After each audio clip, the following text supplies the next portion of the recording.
Welcome, lovely viewers. My name is Salas Mensah Klosho. You don't have to see my face today. It's all about one of our very hardworking board members. He's a lecturer. He's a music man, a facilitator when it comes to everything. You can call him. He's been with Voices, I can say, from the inception. Personally, I have benefited from a few of his workshops that he conducted for Voices Ghana when I first joined as a volunteer. And I'm happy to sit with him today to have him share thoughts about voices, about Ghana, about himself, and our 20th anniversary in May 2006. This organization was established, and he's been part of the journey from the inception. Uncle Kobina Graham, thank you for joining us for today's interview. Let's start with this. How would you describe yourself? I have said a few things about you, but how would you describe yourself as a person? As a person, or in terms of how I work or what I do? So if someone came to you and asked you, who are you? What would you say? If someone asked me who I am, I would say, I'd say my name is Kobina Graham. Obviously. And I would say that I am a human being who tries to use the privileges that I have to help other people. Yeah. Very good, very good. I know you to be a communications person. I guess it's not intentional. I consider myself to be a lecturer, a researcher, Okay. and someone who's very into culture. Okay. Yeah, everything that I do revolves around culture. My education is around culture, my DJing is around culture, my writing is around culture. So the main thing that I do is I do culture. I'm a geek for culture. Okay. So let's go back to how you grew up. Was this something you grew up with or something you picked up along the line? I think it's a combination of both. What I'm told is that we are born with certain things and then we learn certain things. I think I have reason to believe that I grew up very empathetic, but then I was the child of essentially a human rights activist. And so that gave me a sense of the importance of our fellow human beings and advocating for our fellow human beings as well. So I'd say some of it is from nature, some of it is from learning. You picked up, very good. I have had the chance to learn from you during your workshop with Voices Ghana. When we talk about voices, what first thing comes to mind? Like, what is the first impression you have of voices? The first impression that I have of Voices is that it's an organization that is trying to bridge a gap. And it's an example of an organization that should be replicated.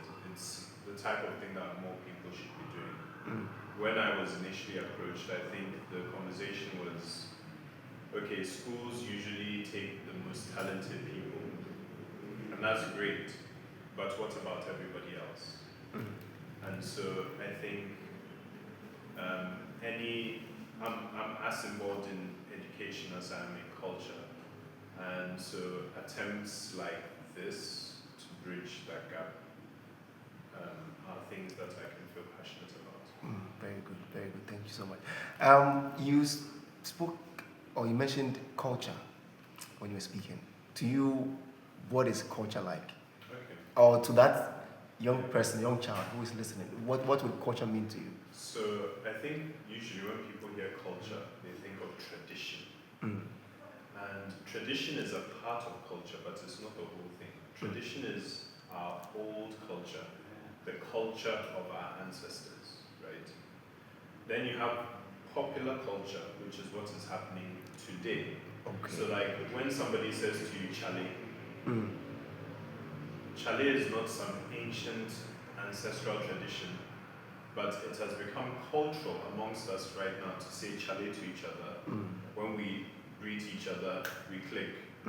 The chale and the clicking, these are things that we do here in Ghana. Nigerians are not doing that, Senegalese are not doing that, etc. So it's become part of our culture. Another thing that I would say in our culture is there's a saying, and this is not even an ancient saying, it's a meme about Ghanaians and how entrepreneurial we are. What's it? Obiape abenwa, obiampe debi. You see, it's true, and it's using two references from popular culture. One song by Amachi Dede, one song by Lumba. Yeah, okay, sure. Yeah. You see, so these are pop cultural references. Okay. You stress, you sound like old school, but you are in touch with the new school. Yeah. How do you blend that? So to me, I think all of it is one. Okay. Yeah, and so I'll give you an example of all of these things as being one thing. Culture. Once you understand that is one thing, then you realize that some of the things that we think are new are just new ways of doing old things. So if you take high life, for example, you would not have high life music in any form without influences from our diaspora.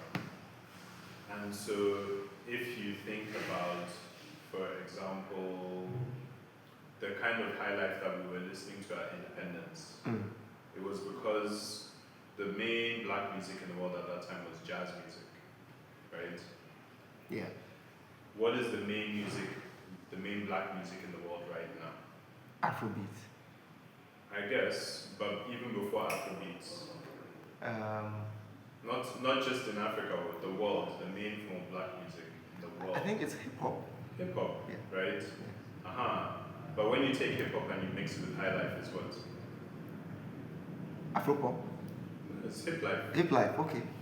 It's hip life, hip hop and high life, right? Okay. Yeah. True. And so you say that hip life, it sounds more modern. Okay. Than the independence, E.T. Mensah, jazz. Ghana, our freedom. That's old school, but the method is exactly the same. You take the biggest form of black music in the world at the time, and at that time it was jazz. And so you merge it with the Ghanaian and you have old school high life. Okay. But if you take and apply that same method to hip hop, then you get hip life. When drill became the big form of music in black music in the world, all of a sudden you get Asaka. You see, so the formula is the same, and so for me, I keep up with these things because it's all culture, and I'm interested in culture, not just tradition, but also popular culture. Okay. How do you feel today when you see lots of young people into content creation? Is it something that makes you feel like we are drifting away from focusing on the most important things, or we're just all trying to have fun and not taking anything seriously? I think we have room for all of these things. The question is one of balance. There are other countries that you go to in the world where they have a balance between the amount of entertainment content and the amount of content that is educational. Or when they create an app, the goal of the app is not simply to make money. The goal of the app is more than that. And so if the goal of the app is about more than making money, then they don't just reward you because you have a lot of people's attention. Whose attention do you have? Is it better that you're one person with 100 followers, or you're one person with 2 followers, but the 2 followers that you have, each one of them has 9 million followers? Which one is more useful? I think the latter. So these are some of the things that we're not thinking about. It's not just about the amount of attention you get, the amount of followers. It's not just about that. It's about more. It can be about more. And there are certain countries that are able to do that, and I think we're now discovering what we are going to do with social media. Very good, very good. Well, if you look at your upbringing and what you see today, what has changed? What has changed in your own assessment? A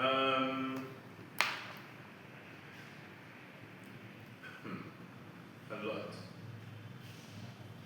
I'll give you two: religion and technology. Okay. When I was a child, the types of churches that existed in Ghana were the mission Protestant churches, Okay. Methodist, Catholic, Anglican, etc., etc. You had Pentecost, but it was small. Around that time, let's say Archbishop Duncan Williams' Christian Action Faith Ministries, Yeah. they were operating from a small room in Airport Residential at that time. I know because my cousin was going. That type of Christianity was not as popular as it is now. So I come from a time where pastors didn't project and shout like that, where church services were a bit more quiet. Solemn? Yeah, they were a bit more solemn. And where the church was really seen as giving, if it's not just in education, then it's going to be like a lot of NGO work and stuff was associated with churches. And I think that has changed. I think that has definitely changed. The particular style of Christianity that exists in Ghana today is very different than the style of Christianity that existed barely 20 years ago. And there are good sides to that and there are bad sides to that. So that's one. Okay. Then I'll say technology, obviously. Yeah, technology. Everybody having access to mobile phones, or not everybody, but a lot of people. And it's really changed the spread of information, who we consider authorities, a shifted culture and our cultural influences, our ability to move money around, to organize, all these things. So yeah, religion and technology. Okay. Let's now drift a little bit into something that has been ongoing when it comes to the youth in Ghana today. I know with your upbringing and experience, you've had the privilege to live abroad and live in Ghana. So when you meet the average young person, the idea that I have to make it outside in another world has become very common. How do you see that? Do you see it to be a problem, or is it just that people should be given a chance to explore the world while they're young? I think both. I think ideally everybody should have the chance to travel. Traveling allows you to see things from other perspectives. You really think you're open-minded until you travel and you see something elsewhere that either it doesn't make sense to you, or somebody told you this thing is bad or whatever, and then you go somewhere and you see it in a place where it's been made completely normal. And you're like, oh, okay, this is another way of doing things. And then you start to realize that nobody's better than anybody. We have different levels of access to opportunity and things like that. So I think that is important. But at the same time, I think that it is a shame that somebody should live somewhere and want to leave to survive. So on the one hand, I agree, and I hope, ideally everybody would have the chance to travel at least once in their life. However, just because a person hasn't traveled doesn't mean that they are not exposed. There are several places that we can go to without physically going somewhere with our imaginations. And the way to feed that is through things like reading, through things like critical watching, not just watching, yes, but critical watching where you're thinking a bit deeper about what you're watching.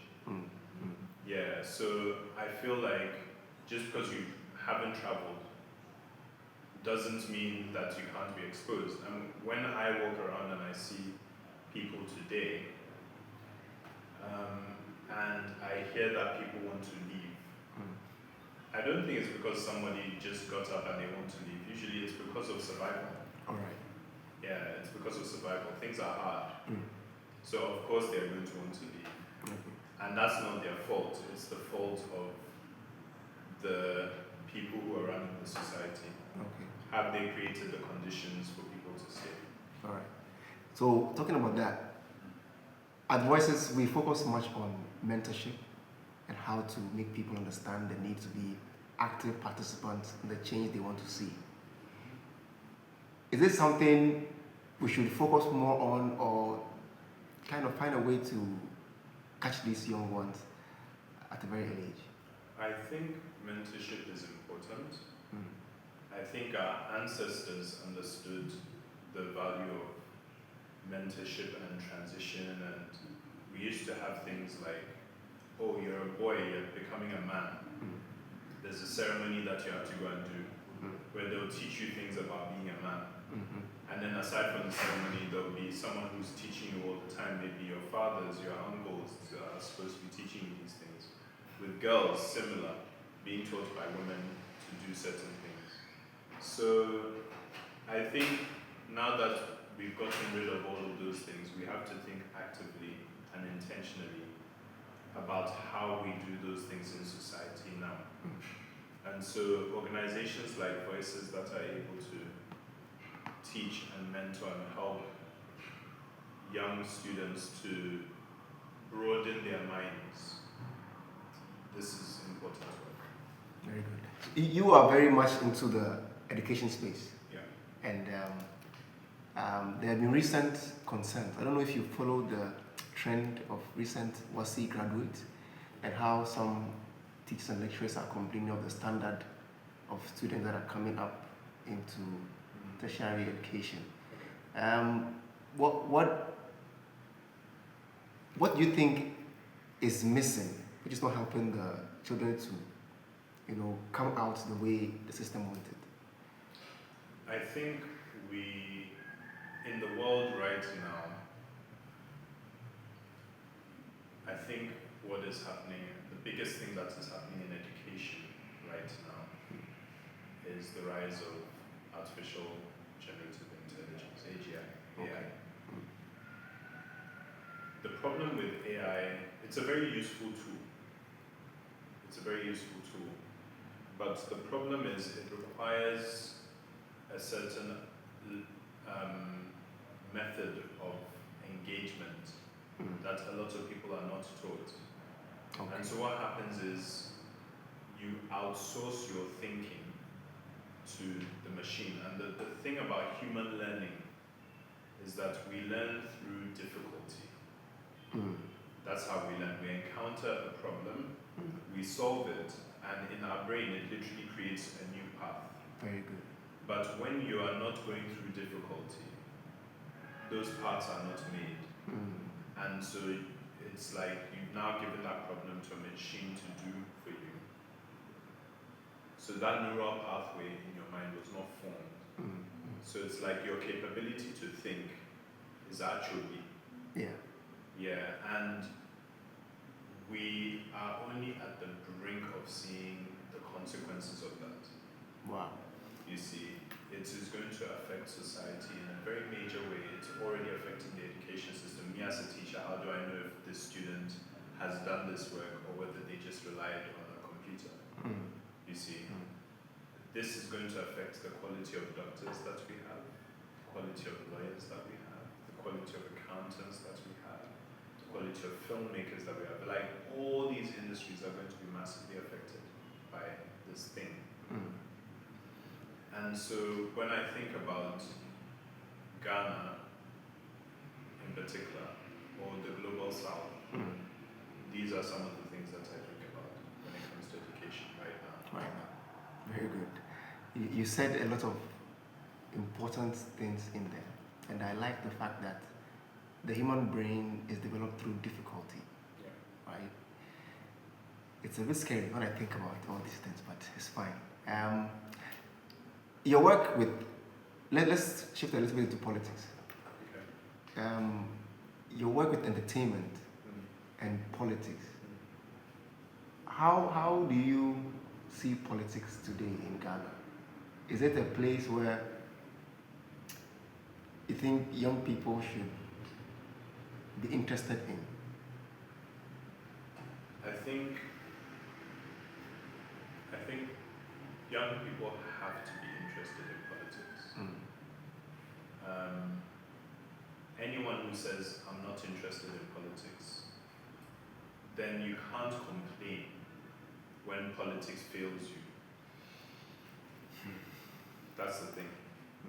You can complain all you want, but if you're not willing to engage with the thing, you can't talk. You have ancestors who literally died to make sure that you have the right to vote, the right to have peaceful protest. People died for these rights. There's a reason why the Ghana flag, red is in it. It's blood. That blood is not just, oh, we're all related. It's blood was shed. Exactly. So, because blood was shed, but it's a bit difficult and inconvenient to your life, you are not going to fight for certain things. We're in a democracy. The only way a democracy fights is with active engagement. The only way it works is where citizens are actively engaged. If you go and vote once every 4 years, that is your level of engagement. The thing is not designed to work that way. So you have to vote, and then you have to keep yourself informed as to what is happening, which means watching the news, talking to people, like all these things. And then when things are happening, you have to do things like protests, petitions. All of these are actually part of democracy. But if you're not doing those things, and what happens is, once a year you vote, once every 4 years you vote, in between you just complain. You've not done anything. You've not shifted anything.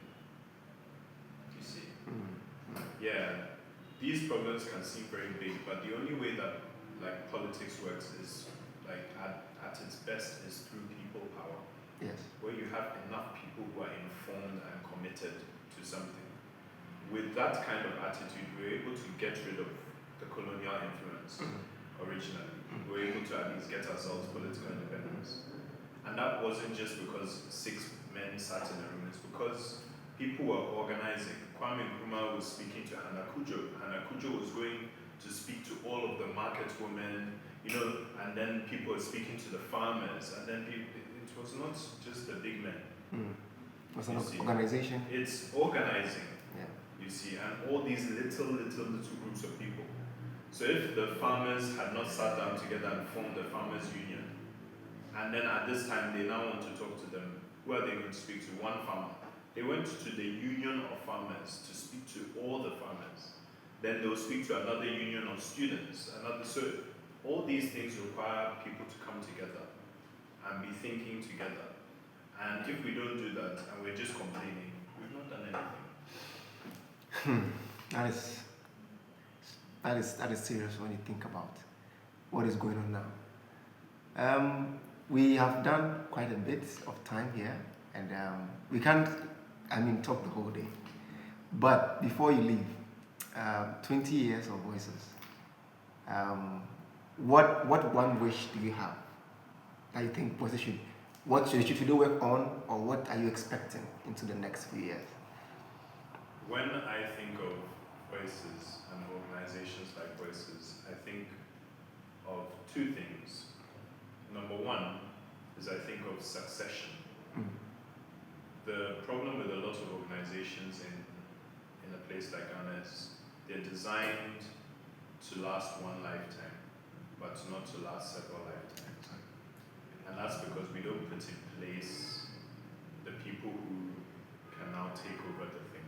And so when I think of an organization like Voices, I think organizations like Voices in particular that train and mentor young people, the idea would be to be able to take that organization and eventually it goes to those young people in order for those young people to also prepare it for another group of now younger people than them.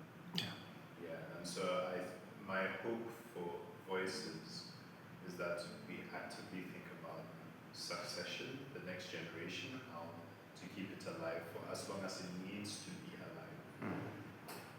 And then the second thing that I think about is to not think in terms of scale, but to think in terms of quality. Quality.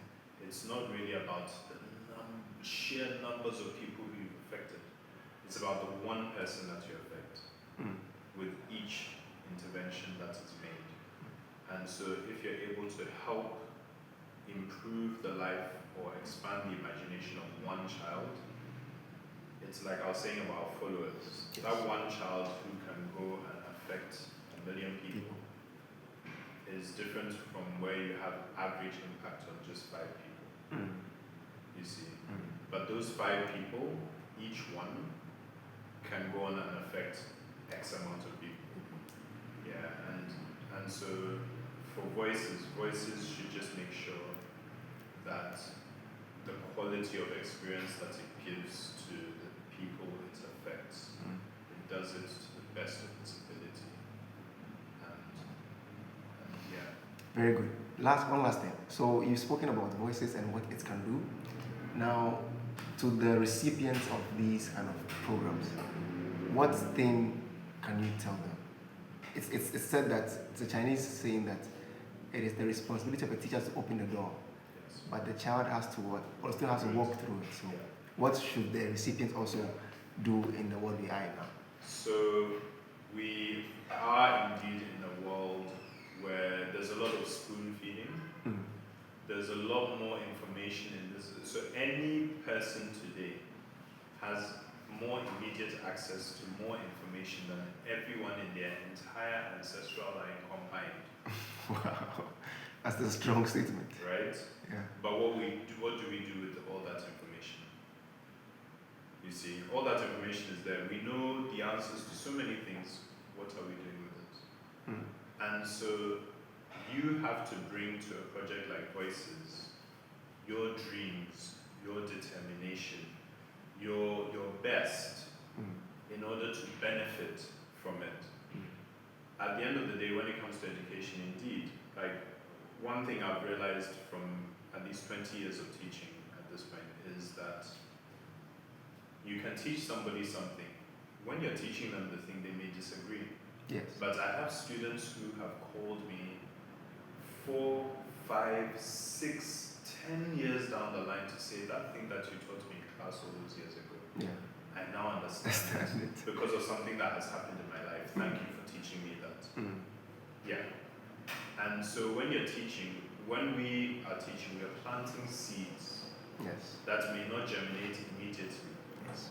But you, as the person who is receiving those seeds, I think your job is to take it in good faith, engage with it more than you understand it now, because education is lifelong and some of the things will be more applicable or become clearer later.